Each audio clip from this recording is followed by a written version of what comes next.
Hi everyone, Becky here from Notes from the Sewing Room. Thank you for joining me today. In today's video, I'm going to be sharing what I made during the month of July. So if you are interested in that, then please do stay tuned and I'll be telling you all about it. If you are new to my channel is all about sewing, upcycling, sewing patterns, fabrics, basically being creative. Recently, I've got a bit of a taste for doing a few kind of vinyl printy things as well on a happy press. So I've been having to go at doing that as well, but I'm not showing you any of those things today. I've got two sewing projects to show you. I've got one top and one dress. So I'm looking forward to chatting about both of those things. If you do enjoy watching today, please do press that like button and subscribe to my channel if you haven't already. And of course, thank you to everyone who does visit each week. I do really appreciate it. And I love having a chat with you down in the comments below as well. So if you've got any questions or you want to make a comment on anything that I mentioned today, then please do leave me a message down below and I'll get back to you as quick as I can.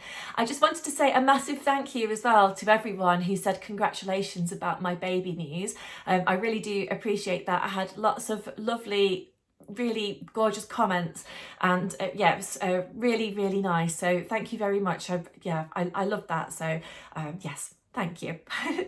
Right, let's talk about what I've got to share with you today. So first, I've got this dress that I'm wearing. So I'll talk to you about this. So this is the Tilly and the Buttons Mabel dress. So I will be chatting about that one shortly. And I have also got my latest Adrian blouse top from Friday Pattern Company, and this time I've made it in a completely different fabric, a different weight and everything, so we're going to chat about that one shortly too. But first of all, let's chat about the Mabel. Oh, by the way, if you can see lots of mess in the background, I do apologise. We are having some works done in our house at the moment and we've had builders in and we've got stuff everywhere, so yes, I do apologise if you can see a load of stuff in the background because basically I haven't really got anywhere to move it to. So I've just had to sort of leave it there in the background. So yes, apologies. So just try and ignore that. I've probably drawn more attention to it now I'm mentioning it, but there we are. Anyway, let's talk about the Mabel. So I have used a really pretty, well, I think it's really pretty, cotton lawn fabric to make this dress. If I come a little bit closer, you'll be able to see. So it's got this gorgeous floral print all over it, but it's quite a dainty print really. We've got little pink flowers, we've got little bits of yellow, blue. It's kind of sitting on a white background.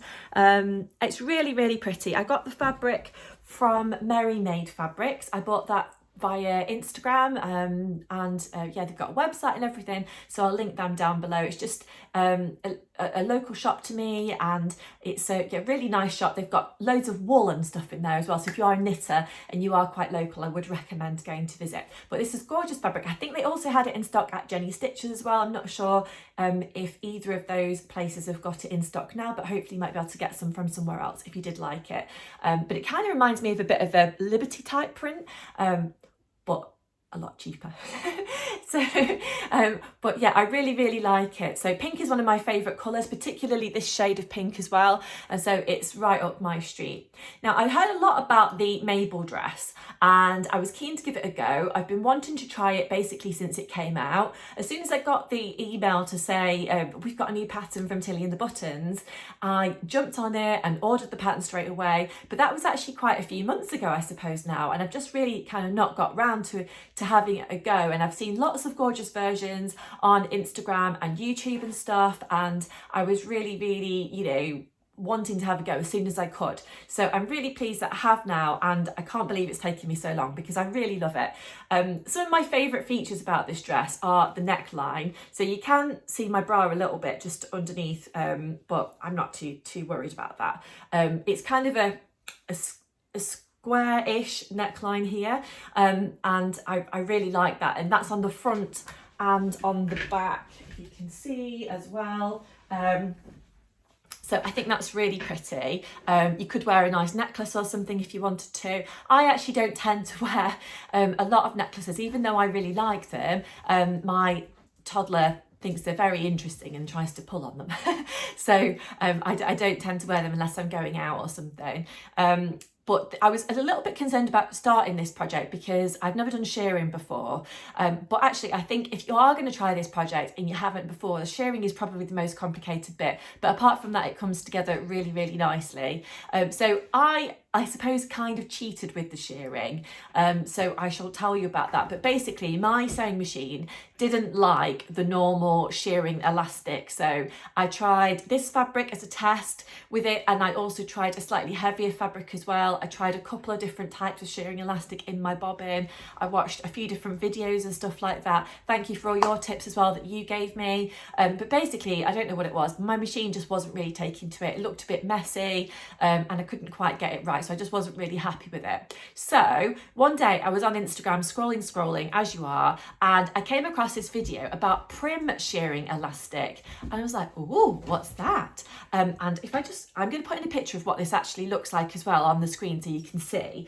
But basically the prim shearing elastic, if I come a little bit closer, comes as like a thicker piece, and it's already got these lines in it, which is really good. So all you have to do is basically stitch into the lines.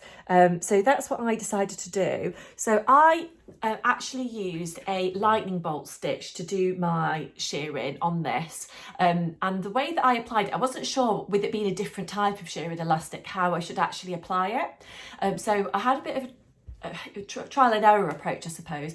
When I did the waist section, I did something different to what I did to the arms. So I'll tell you about the arms first. By the way, don't you just love that shape of the arm? It's really nice. I've not got any other sleeves in my wardrobe that's like that, and I've got to have some more because I just really think it's lovely.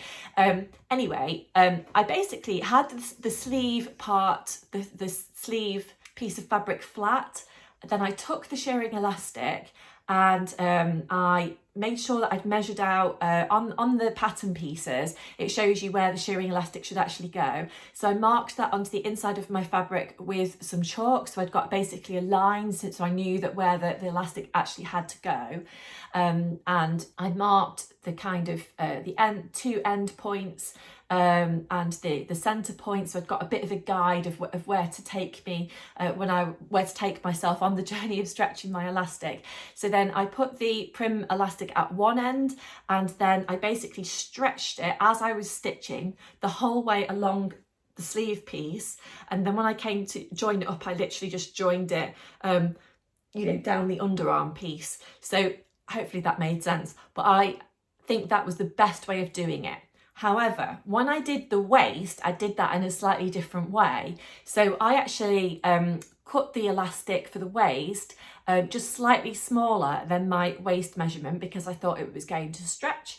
And I actually sewed up the two skirt pieces, so it was round. And then I marked the two so there's the centre front, the centre back, the two sides of the skirt, and the kind of quarter sections as well. I marked that all out with pins. I pinned the elastic in place, and then I stretched the elastic in between those points as I was stitching. Now that worked okay, but I don't think that it looks nice, I think, but I don't think the shearing elastic is quite as tight there as it is on the sleeves. So my preference would be next time to do it as I have done with the sleeves, rather than as I've done it around the tummy area. But either way, I think it worked really well. And it was a little bit expensive buying the prim elastic. It was a lot more than buying the normal, shearing elastic. But I think it was worth it because in my mind it's kind of made the dress, like having it like that.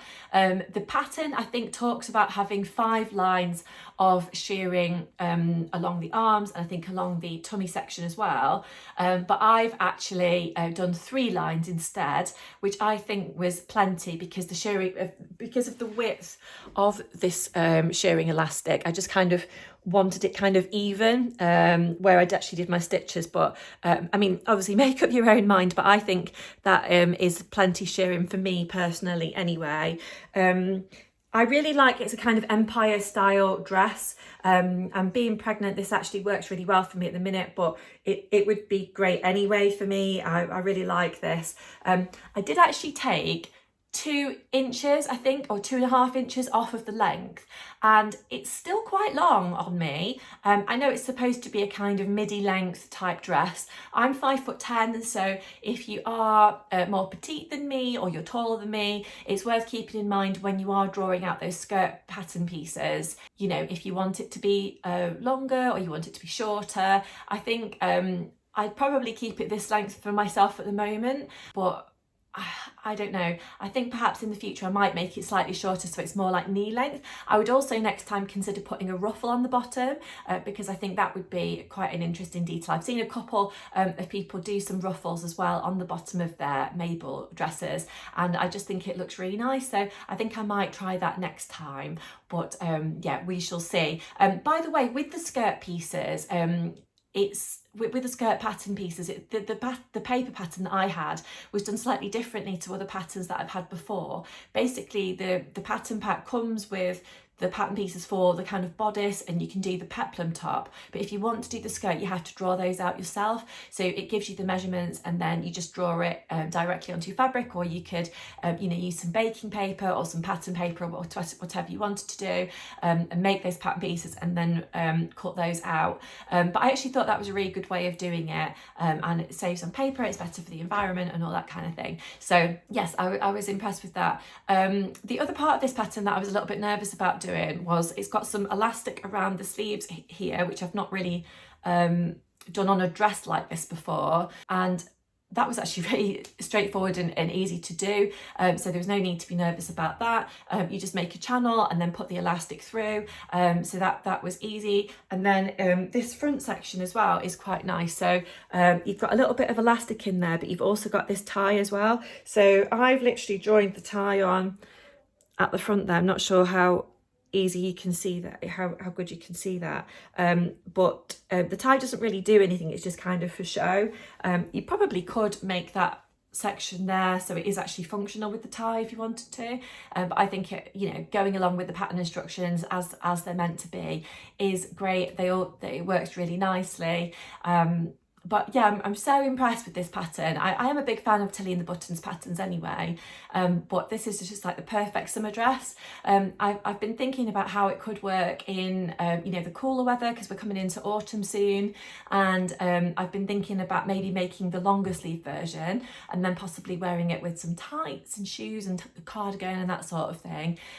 So yeah, watch this space because I might do that one in the future. But if you've had a go at doing the Mabel, I'd love to know how you found it, and if you made any changes, if you know, you came across anything that I've not mentioned already. I actually made the Tilly and the Buttons size 3, so roughly a UK size 10 by the way, and apart from changing the length slightly of the skirt, I've actually made no other alterations to the pattern apart from, like I said, about the shirring, but that's not really an alteration as such, it's just a different way of doing it. But yeah, I'd love to know your experiences of using the Mabel, and if you've got any plans to do another one in the future, or if you've not tried it yet, etc. I've not tried the top version. I think the top version looks gorgeous, but I don't tend to wear a lot of trousers, so I'm not really a trouser type person. I tend to wear a lot of dresses and skirts and that kind of thing. I have now actually got one pair of jeans, but yeah, they're just not really my thing, I don't think. But yeah, so I've shied away from doing the top at the moment, but I don't know, maybe I'll come to that in the future, but I am swaying towards doing another dress version. So the next pattern that I wanted to share with you today is the Adrian top by Friday Pattern Company. Oh, I've just noticed the lights changed in here, so just glowing on my top a little bit weird there.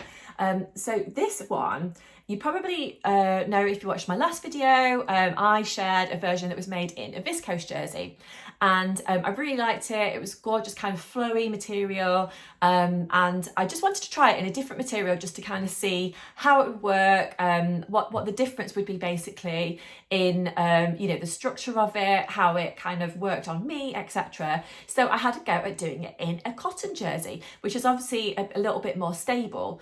So this is what I've made. I've used this fabric from Minerva. So this was actually gifted to me as part of their brand ambassador team, and I was originally going to make a Tilly and the Buttons Agnes top, but then just changed my mind because I liked the Adrian top so much. So I made the top in a size medium. I haven't made any changes in terms of the length of it or the shape of it or anything basically, and I'm really pleased with the fit. Now I would say that the bodice pattern pieces do come up a little bit short. I tend to wear a lot of high-waisted things, and of course if you want to layer it up under a dress or something like that, then obviously it's not a problem, the pattern pieces being a little bit shorter. I say they're shorter, I've got quite a long body I think, so it's definitely just worth seeing how they work on you before you cut into your pretty fabric that you might be using. By the way, in my last video, a few different people commented to say that they'd made the Adrian top and how much they like it as well. And it's just lovely to hear like how many other people like really like a similar pattern to what I do, and different fabrics that you've been making it in. And one person mentioned about doing the top with chiffon sleeves and a jersey bodice, and that just sounded gorgeous. So thank you for that comment. I can't quite remember what your name was off the top of my head, but I do love to get all of those comments, and it's just inspirational sort of hearing about what other people are doing. So anyway, the cotton jersey version obviously is a little bit more structured than the viscose version that I made. The neckline still works really nicely. I decided to use a twin needle stitch around the front neckline and around the back neckline, and then when I've actually put in the elastic around the sleeves, I've actually just used a lightning bolt stitch to add in the elastic channel there, which I think has worked quite nicely.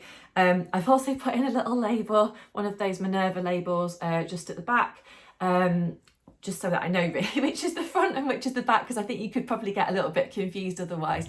Even though it's got a slightly lower neckline at the front, I think it has slightly. I'd probably get confused when I'm putting it on in the morning with my tired eyes.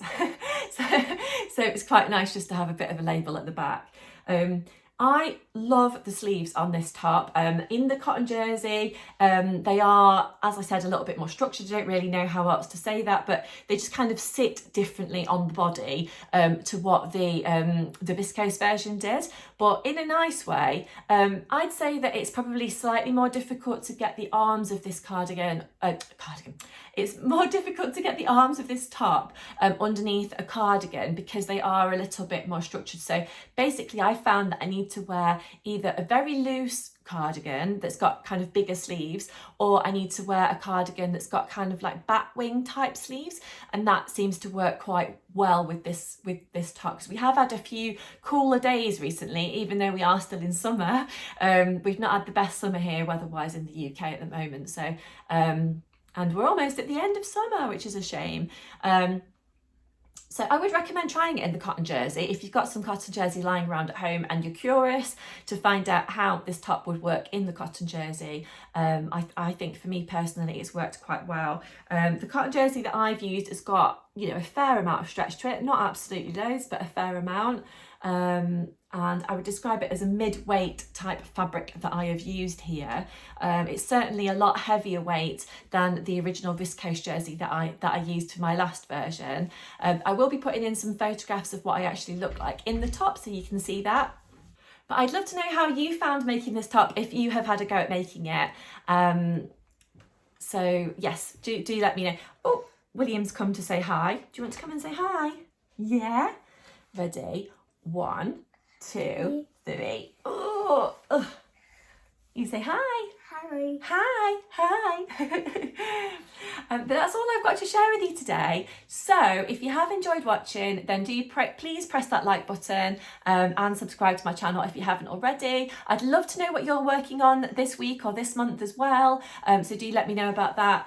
Hopefully in my next video, I'm going to be sharing with you my autumn capsule wardrobe sewing plans. So if you are interested in that, then do stay tuned.